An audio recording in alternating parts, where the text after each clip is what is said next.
So my philosophy is like that. If I have enough food, I can share. Yeah, sure. I don't need to overeat.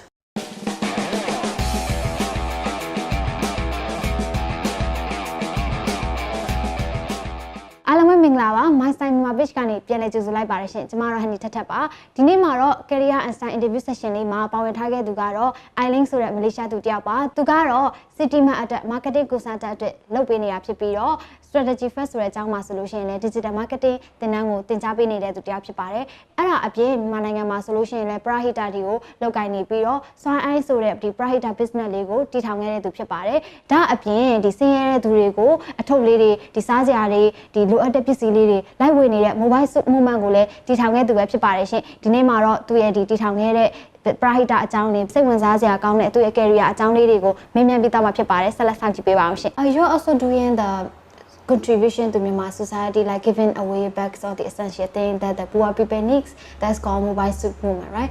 So what is the story behind it? I think I'm very privileged. I don't have to be hungry. I don't have to be hungry. Of course, when I grew up, our family was not rich, right? But I never had to live on the streets. I never had to live on the streets. I've always had a bed. I've always had, even if it's not good food, I always had food, right? Yeah. Now that I've reached this level of my life, and I feel like I don't need a lot of things in my life. I feel like I don't need a big house. I don't need a big car, and I have enough. So I feel now is the time for me to share. So my philosophy is like that. If I have enough food, I can share. Yeah, sure. I don't need to overeat.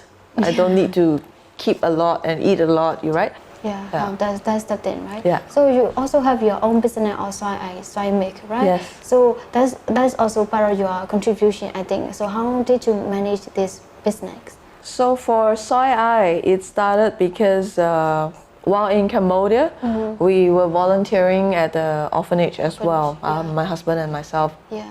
And when we moved to Myanmar, we wanted to do the same. So we started taking out part of our salary. We set aside some money every month for donation to the orphanage, right? Yeah. Because at that time also the homes were terrible. One of it was a monastery and the building was collapsing. Yeah. One other orphanage was being evicted because they cannot pay rent. So we sent SOS home to Malaysia. So we asked our family and friends, can you help us to help these people? Yes. Within 8 months, I think they put together food, clothes, money, so that we sort everything out for these kids.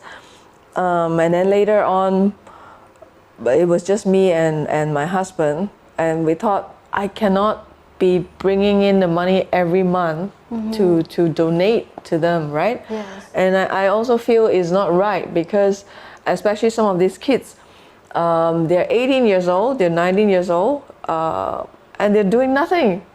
I think it's not right for them to take my money. Yeah. Right? They have to work for it. Yeah. We thought about it. We say donation is not long term. It's not sustainable. Yeah.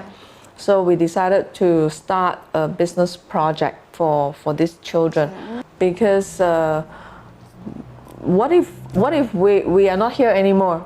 Who's going to bring the money? Yeah, for the long term. Yeah, for the long term, right? Because we also have to consider that we're not Myanmar.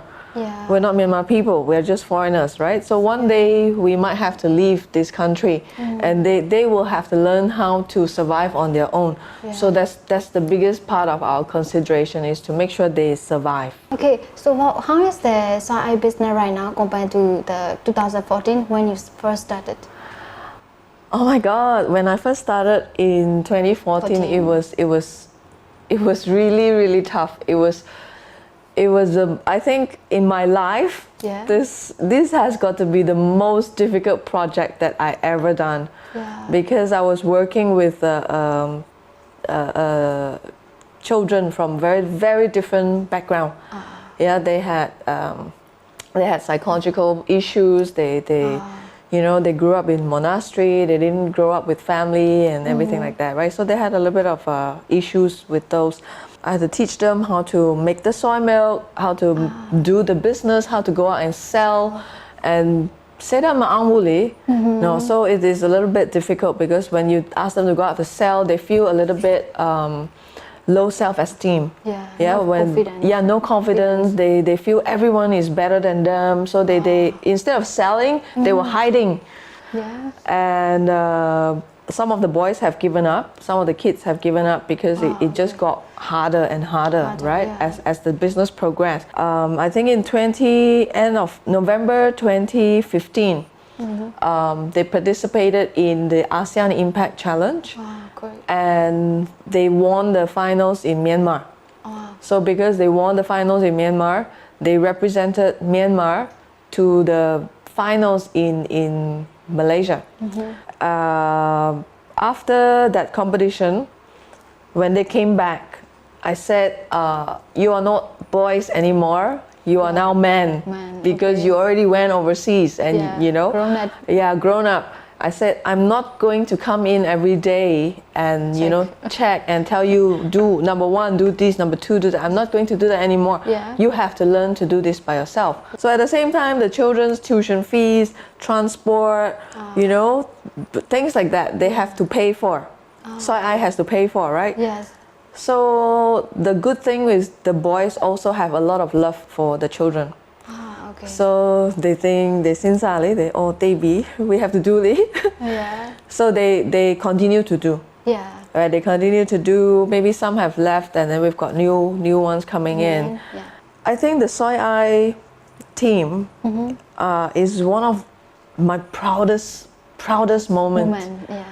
Of all the teams that I work with, and you know, and they are the ones that are underprivileged. From zero, they don't even know how to use a phone. Right, to where they are today. It's amazing, an amazing journey for them, right? No other teams that I coach in Myanmar has given me this feeling, you know, like Teshine, who is now running the youth center, who is now running Soy I. He's the lead for Soy I right now. I always tell people this story because it's so inspiring. There's one day where he made an appointment with me. And he said, Eileen, I need to see you. I say, okay, I'm so busy, but you come and meet me. So I say 4 o'clock. So 4 o'clock he was there. He was there at 4. And then we started, you know, I went through all the plans with him. I even asked him back, are you sure you understand? And he, you know, everything was great. After we finished about an hour, he got a phone call and he was like, oh my God, thank you. So I said, Teshai, who is that, right? So he told me about his day. He started telling me about his day in the morning. When the boys, the other boys went out for delivery on the bicycle, they got into an accident. So he has to go to fix all of that and, you know, all the penoli, then the machine, the soy machine exploded. So no production, no delivery on that day. And he has to call all the customers, you know, to say sorry, you know, this. He had to cancel all the delivery for that day. And then he had 3 or 4 sales meetings to attend on that day. And he had the appointment with me. Now he knows I don't like people who are late because time is so precious, right? And on the way to come to see me, he lost his wallet and NRC. And he was telling me this whole day, all of this happened in one day. I just felt, oh my God, this boy had the worst day of his life. But no complaint, zero complaint. No complaint. So I said, Teshai, why you didn't tell me, you know, about this? Then we can move another day, right? And he told me this one sentence, Eileen, no problem. Every problem I try. And I just thought, oh, you know, because, you know, sometimes we complain so much. We have one small thing bad happen in our day and we complain a lot. So he reminded me that don't complain so much about so many things. Yeah. Right? Everything, try. Everything, stay positive.